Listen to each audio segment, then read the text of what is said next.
Hello les amis, hello YouTube, j'espère que vous allez tous très bien. Bienvenue en ce mardi pour le Flutch Info Gaming, le format que vous connaissez tous les jours à 7h du matin, un maximum d'infos sur le monde du jeu vidéo. En tout cas, j'espère que vous allez tous très bien, que vous êtes en forme pour attaquer cette nouvelle journée. Moi ça va super, ça va même très bien, je suis très content de vous retrouver ce matin. Aujourd'hui au programme, nous avons 3 sujets. Dans un premier temps, on va parler du top 100 des jeux japonais, des jeux préférés des japonais. Bien évidemment, je ne vais pas citer les 100 jeux, mais on va regarder par rapport au top 10. Je vous mettrai donc le lien dans la description avec tous les jeux si vraiment vous voulez regarder ça en profondeur. Dans un deuxième temps, on va parler de Final Fantasy XVI qui nous donne plutôt quelques nouvelles.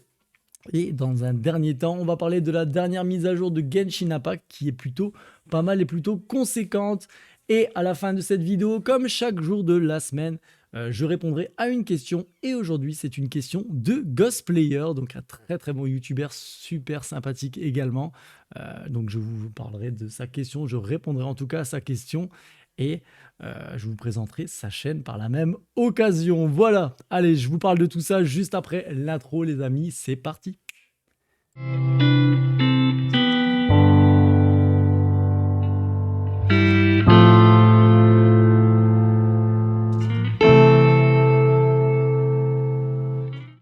Allez les amis, premier sujet du jour et on va parler des 100 jeux préférés des japonais. En tout cas, l'année 2021 se termine et c'est l'heure de tirer les différents bilans des mois qui viennent de s'écouler. Si on revient généralement sur les jeux sortis cette année, d'autres ont envie de tirer un constat plus global plutôt, comme la chaîne de télévision japonaise TV Asahi qui a dressé un top 100 des jeux favoris des joueurs et joueuses japonais. Et ce classement a ainsi été déterminé à l'aide de plus de 50 000 votes à travers tout le Japon et dévoilé lors du programme 50 000 Other Votes de TV Game National Poll, donc, qui a été relayé par Gematsu. Évidemment, les jeux développés au Japon sont majoritaires. Ici, il y a quelques exceptions près et seuls les jeux publiés sur console sont bien pris en compte. Et donc hier, on avait fait le classement des jeux les plus visionnés sur Twitch. Aujourd'hui, on va s'attarder sur les jeux les jeux préférés des Japonais. On va regarder le top 10 et vous regarderez alors tranquillement si vous le voulez dans le lien que je mettrai dans la description. En tout cas, en 10e position, on retrouve Super Mario Bros 3. En 9e position, Final Fantasy X. L'excellent Chrono Trigger pour la 8e place. Super Smash Bros Ultimate en 16e position. Dragon Quest 3, The Seed of Salvation en 6e position. Platoon 2 en 5e position. En 4e position, il y a Animal Crossing New Horizon. En 3e position, Final Fantasy VI. Dragon Quest 5 Hand of the Heavenly Bride pour la 2e place. Et le grand gagnant donc, de ce vote est The Legend of Zelda Breath of the Wild, sans grande surprise. Hein. C'est un jeu au Japon, en tout cas les Japonais aiment beaucoup, les Européens aussi. Hein. D'ailleurs, c'est un jeu que tout le monde aime, mais il n'y a pas vraiment de surprise pour cette première place. Après les autres jeux, bon, ça reste des jeux développés par les studios japonais, donc c'est aussi logique également. En tout cas, dites-moi ce que vous en pensez. Qu'est-ce que vous pensez de ce classement, en tout cas, dans les commentaires. Je serais plutôt curieux de savoir. Je le trouve plutôt correct et plutôt normal, hein, du fait que c'est vraiment des jeux que le Japon, en tout cas, a développé essentiellement. Donc, dites-moi ce que vous en pensez, je serais plutôt curieux. Après, il y a des très bons jeux comme Final Fantasy VII qui est dedans, Animal Crossing New Horizon, Super Smash Bros, Chrono Trigger. Bon, allez, le classement est plutôt bien foutu. Donc, en tout cas, dites-moi ce que vous en pensez dans les commentaires. Je mettrai le lien dans la description. Allez checker ça si vous voulez vraiment regarder les 100 jeux préférés des Japonais. C'était la petite news du jour, toute petite news plutôt sympathique. Allez, on continue. On va partir du côté de chez Final Fantasy XVI, donc, qui nous donnera des prochaines infos au printemps 2022. En tout cas, Final Fantasy XVI devait nous donner des nouvelles cette année. Et bon, vu le temps qu'il reste, on s'attendait pas vraiment à ce que Square Enix débarque avec une bande-annonce cette semaine. Mais le producteur du jeu, Naoki Yoshida, tout de même tenu à confirmer ce rendez-vous manqué pour en donner les raisons. Et comme on pouvait s'y attendre, c'est bien sûr le Covid qui est la raison principale de ce retard. Il estime que le développement a perdu environ 6 mois à cause de la pandémie, citant le besoin de passer au télétravail, ce qui a engendré une réorganisation, mais aussi des délais allongés pour les différentes tâches. Il précise aussi que certaines sous-traitants n'ont tout simplement pas pu fournir les assets commandés. On le sait, le projet avait déjà bien avancé en matière de scénario et de doublage par exemple. Selon Yoshida, il resterait principalement à polir le jeu, que ce soit au niveau de ses graphismes, des combats, quelques petites touches sur les cinématiques et enfin l'optimisation de tout cela. Il nous donne donc rendez-vous au printemps prochain pour des vraies nouvelles infos, des images et de Final Fantasy XVI, donc qui sortira un jour en exclusivité temporaire sur PlayStation 5. Le communiqué ne mentionne que cette plateforme et pas le PC qui reste démenti par l'éditeur malgré l'annonce initiale. En tout cas, je vous mettrai également le communiqué entièrement dans l'espace description et vous pouvez regarder tranquillement donc ce communiqué qu'il a fait. Je l'ai traduit entièrement en français pour que ce soit plus simple pour vous, donc regardez ça. En tout cas, il faudra attendre encore un petit peu pour avoir plus d'infos sur ce futur Final Fantasy XVI qui avait été annoncé donc avec un trailer plutôt sympa qui est juste derrière moi. Donc on va encore attendre. Bon, on sait en ce moment c'est très courant les jeux qui sont retardés dû au Covid. Et comme je le dis toujours et je le répète, vaut mieux sortir un jeu plus tard, quelques mois après, bien fini, bien peaufiné, que sortir un jeu à l'arrache et qui est buggé, full buggé et qui sort avec beaucoup de problèmes. Donc je suis plutôt du côté du fait qu'il faut peaufiner le jeu un maximum. Donc dites-moi ce que vous en pensez dans les commentaires. Est-ce que vous attendez ce Final Fantasy XVI et est-ce que vous l'attendez avec impatience? Je serais plutôt curieux de savoir.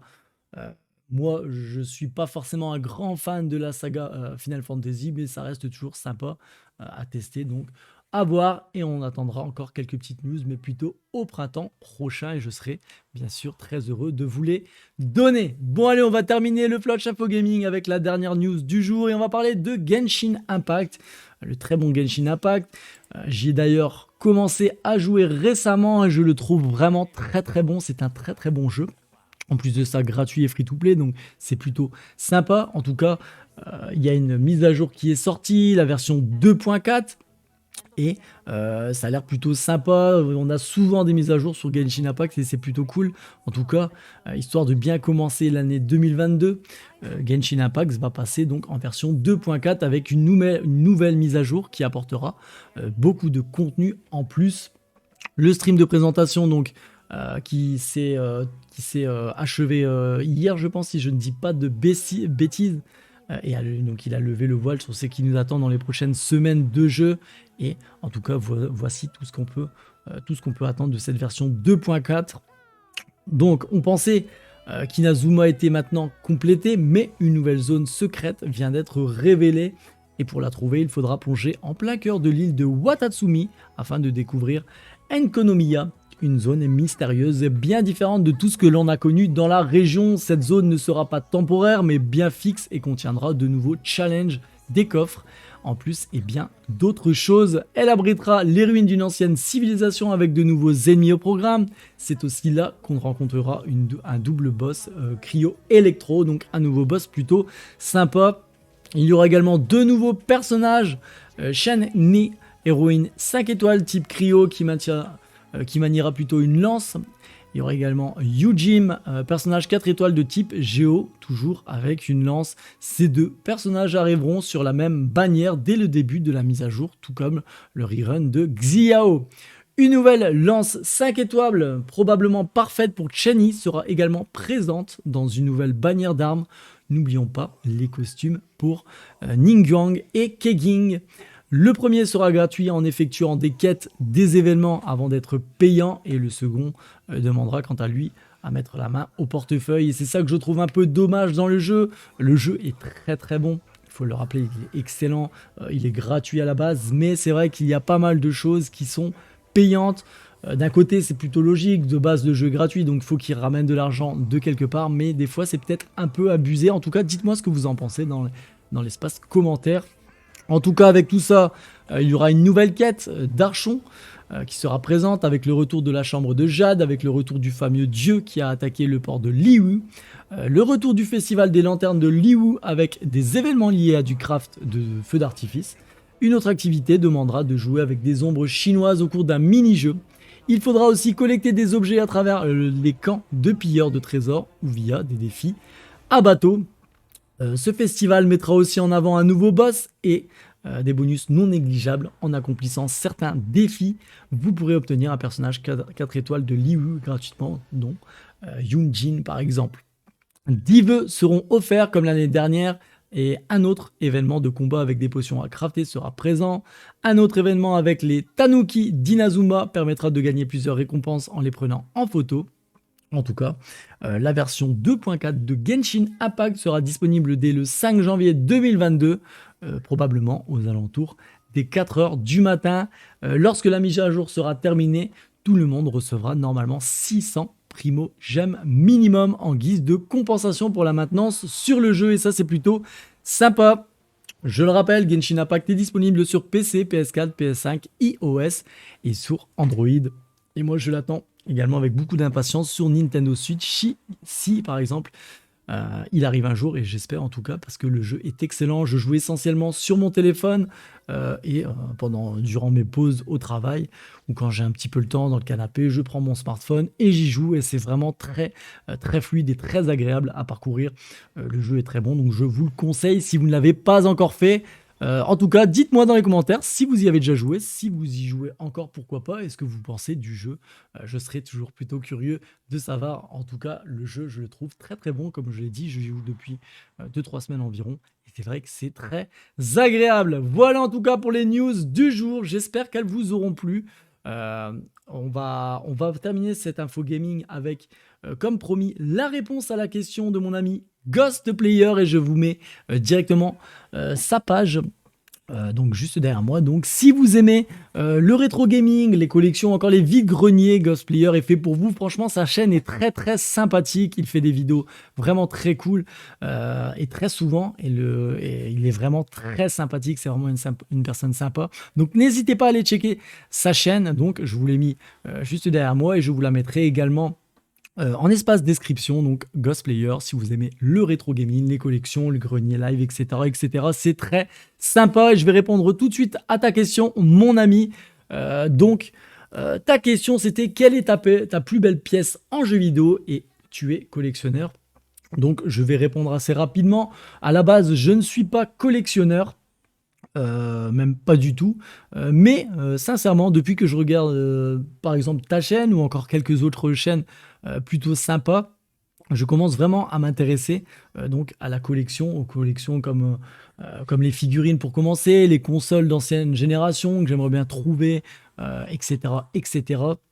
Donc vraiment à la base, je ne suis pas collectionneur comme je l'ai dit, mais je compte, pourquoi pas, m'y lancer tout doucement. Je trouve ça plutôt sympa. Donc en regardant ta chaîne, ça me donne beaucoup d'inspiration. Par exemple, la chaîne comme GamerZ également, qui est une très bonne chaîne. J'en oublie certainement, mais je vais les présenter certainement dans d'autres vidéos avec des questions-réponses, donc je vous oublie pas bien sûr. Mais en ce qui concerne ma plus belle pièce, par exemple, je vais te la présenter directement. Bon, c'est pas grand-chose, mais c'est une figurine. Hop. Voilà. C'est une figurine que j'ai récemment achetée, donc de Assassin's Creed Valhalla. Je la trouve vraiment très jolie. Bon, c'est ma plus belle pièce parce que j'en ai pas forcément beaucoup et énormément pour l'instant, mais en tout cas, c'est celle que je préfère. Je l'avais achetée dans un voilà, là,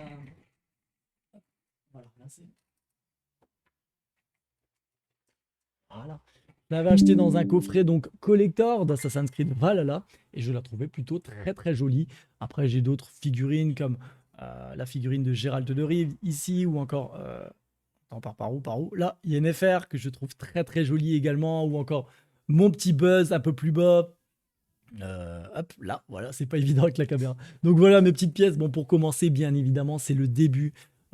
J'ai débuté ma collection il y a quelques mois, 1 ou 2 mois, je pense, tout doucement mais sûrement. Et après, je compte vraiment essayer de trouver des choses plutôt sympas, comme je l'ai dit, des consoles ancienne génération, des goodies, etc., des trucs plutôt sympas. Donc voilà pour répondre à ta question. Je remets ta chaîne en évidence. Donc n'hésitez pas à aller la checker les amis. C'est une très très bonne chaîne. Ghostplayer est vraiment très très sympathique. Donc n'hésitez pas à aller checker ça. Voilà en tout cas pour le Flotch Info Gaming d'aujourd'hui. J'espère qu'il vous aura plu. On se retrouve donc demain pour de nouvelles infos sur le monde du jeu vidéo. Sur ce, prenez soin de vous et à bientôt les amis. Ciao ciao, c'était Flotch. Ciao ciao.